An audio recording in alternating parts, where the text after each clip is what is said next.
ঝালকাঠিতে এক শিশু শিক্ষার্থীকে বেধড়ক পিটিয়ে গুরুতর আহত করার অভিযোগ উঠেছে মাদ্রাসার শিক্ষকের বিরুদ্ধে। মোবাইল ফোনে মা বাবার সাথে কথা বলায় ক্ষিপ্ত হয়ে শিশু ছাত্র আবু বকরকে গাবগাছের ডালের লাঠি দিয়ে পেটায় অভিযুক্ত শিক্ষক জুনায়েদ আহমেদ।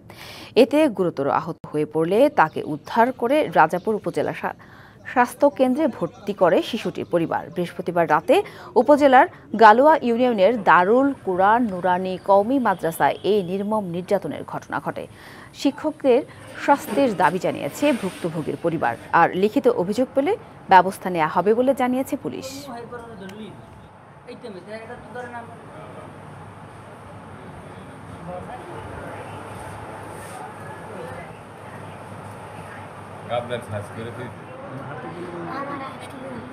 আমার ছেলে যে মারছে এটার যেটা হয় আপনারা এটার ব্যবস্থা ওই মাদ্রাসার আমার সাথে কথা বলছে এটা নিয়ে শিক্ষক মারছে সারা শরীরে মারছে, ফিরিয়েছে ব্লাড দিয়ে। দেখছি আমি পুলিশও পাঠাইছিলাম, আগে চিকিৎসা করাবে, পরবর্তীতে সে মামলা মোকদ্দমা কি করবে সেটা পরে সিদ্ধান্ত নেবে। লিখিত অভিযোগ দিলে আমরা আইনগত ব্যবস্থা নেব।